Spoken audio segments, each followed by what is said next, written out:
to the Packaging Live Experts Corner. Today we are joined by someone who can claim to carry the world's weight around. Joint Managing Director at Kanpur Plastipack Limited, manufacturers of flexible intermediate bulk containers, or FIBCs as we call them. Let's welcome Shashank Agarwal. Hi Shashank, welcome to the Packaging Live Experts Corner. Hi Pratik, thank you for having me over. So Shashank, tell us about your journey from Kanpur, which is often called the Manchester of India. How have you transformed Kanpur Plastipack into a 300 crore group? So honestly, Pratik, I've been very lucky to have a very strong foundation laid down by my grandfather and my father, and all the people that are there in Kanpur Plastipack. It was very easy to scale up from where we were originally. But yes, it is great to be in Kanpur, which was called the Manchester of the East or Manchester of India in the olden times. So, and it's a very proud thing for us that we are successful being in Kanpur landlocked and still being able to export 80% of our products. So yeah, it's been a 10-year journey, and now we are exporting to almost 30-35 countries. Primarily FIBCs, but we also do PP multifilament yarn.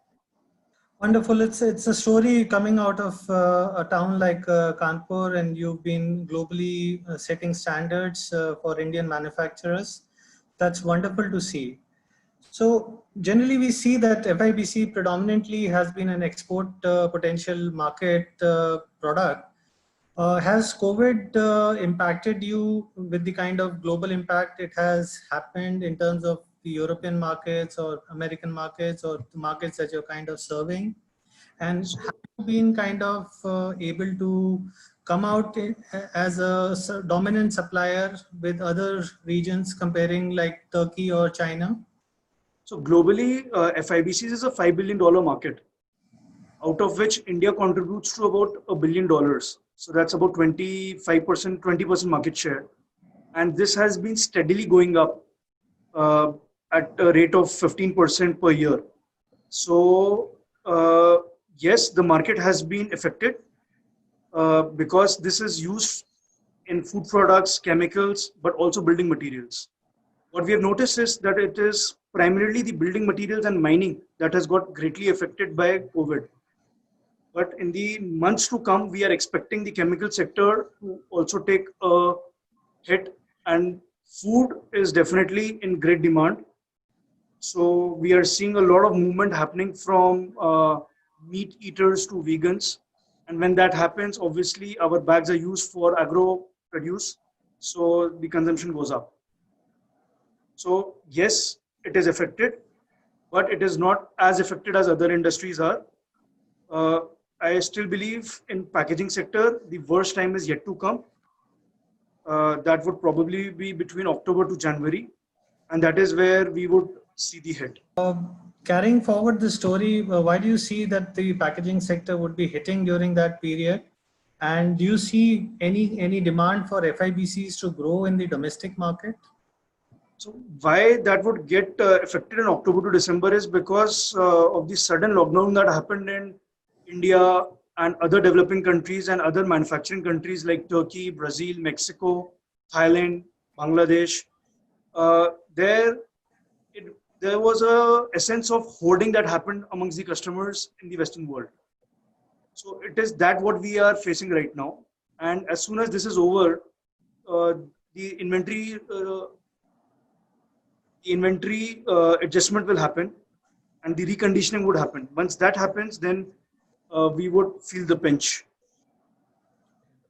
In India, we hope that we'll have better markets as time progresses and everybody kind of comes out of the COVID situation. So the silver lining here is that there are other developing countries where suddenly there is a demand for FIBCs, which was not there before. It is coming out of two reasons. One, they are not able to manufacture it themselves due to being under lockdown. But being an essential commodity, it has to be used. Secondly, there is a migration from small bags to FIBCs that is happening because of unavailability of workforce during COVID times. Your specific question to India, we are not seeing any trends here that it is increasing demand here. But yes, there have been a lot of inquiries during this time. But it's not a trend to so call it a trend yet. Carrying on for the points that you say that India may not be still a market for FIBCs, but how do you see the B2B exhibitions that come up in the country versus those you may be attending globally, like Interpack or any of the other global exhibitions that you may have attended? So this is a great question, and we are mostly blinded by this because we are unable to see how this will happen going forward. Exhibitions are the best place to meet each other. It is the best places to understand the trends that are going to happen. We are so many product launches happen. The CXOs are available for meetings, and a lot of decisions happen related to trends and new product developments in exhibitions. If that goes out of the equation, all business development activities, all new product development activities actually take a big hit. So we are not very happy about what is happening. So in our view, the trend will have to change related to exhibitions. They will become safer. So we have to feel safe to travel to, let us say, an Interpack. And for that, the protocols have to come in place. I am not a very big fan of virtual exhibitions. So I don't see that happening, because once I have an option to attend my office or a virtual exhibition, it will always be my office first and then the virtual exhibition. Well said, and that's why face-to-face exhibitions have been the dominant force in the industry and have been the platform for several product launches and innovations that people have been seeing. So the kind of first touch augmented reality in exhibitions will be a reality, and that is something that we are expecting very soon. So in future, maybe we would be moving to hybrid events. So we'll have a combination of both virtual and the live exhibitions running parallelly. So, and at Reed Exhibitions, we believe in exhibitions. So that's our motto as well. But yes, moving forward, I hope the issues of COVID go away fast and we are back to organizing exhibitions, and the people will be moving on the floors of the exhibition as they have been doing in the past. So Shashank, talking about COVID, what happens after COVID? Do you have any bucket list, any thoughts that you kind of want to achieve after COVID? It's been a long gap if you look at it in a way. So this COVID has given all of us a lot of time to think about ourselves, our priorities in life and everything. So honestly, I don't have a bucket list, because I realize that there is no point having a bucket list and expecting anything out of anybody else. It is time to look inwards. So I don't have a bucket list, but yes, post-COVID times, we are very optimistic about business. And we do see trends moving away from China, moving towards India. We see trends moving towards self-sustenance. There is, of course, a trend within the country of reverse migration of workforce. So these will be important trends to track. And this would tell us how optimistic we should be for business in the coming years. Well, that's good news for the Indian markets, and I'm sure India will be the next destination for both manufacturing and global exhibitions to source products from. See, when you say you have no bucket list, I am sure there's a lot of time that you would have spent on innovations on your product. So what kind of innovations that would we see from Kanpur Plastipack in the coming future? So we are coming up with a new product that's called Modified Atmosphere.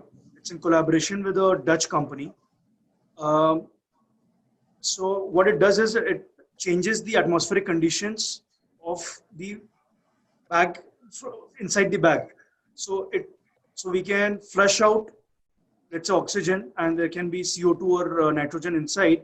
So it helps in enhancing the life of the product inside. So this has been used in FIBCs before, but not to the extent that we are now able to reach. So we are talking about saving the product for eternity inside the bag. So we've been talking about 1 year, 2 years, but now we are looking at 3 years, 5 years, that kind of time periods. So it could be an answer to a lot of food outrages, a lot of fluctuations in food prices, longevity of the product, reduced transportation costs because of infestation and fumigation. So yes, we are launching a modified atmosphere line. Second product that could be of interest because of the self-sustenance is that we are making bags out of 100% recycled polymer now. So that is another interesting trend that is coming up. So great to see the innovations and the sustainability aspect, both that are being taken up at Kanpur Plastipack. Any message that you would want to share from the Packaging Live platform to the industry and the colleagues? So this is the time to stand up for the company, stand up for our employees, stand up for customers, be there for them. As we say, we are here for each other, we are in this together, but it is still very important to stand up and lead from the front.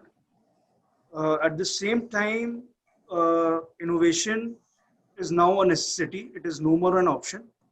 So trends in artificial intelligence, machine learning are now there. They are in our hands. Now it is for us to implement them and take advantage of it and help people around and remain safe. That's my message. So, yeah. Thank you, Shashank, for those inspiring and lovely words. And thank you for sharing your valuable time today with us. Stay safe, and until we meet with another packaging expert at the Packaging Live Experts Corner. Thank you all. See you, Pratik. Thank you. Thank you.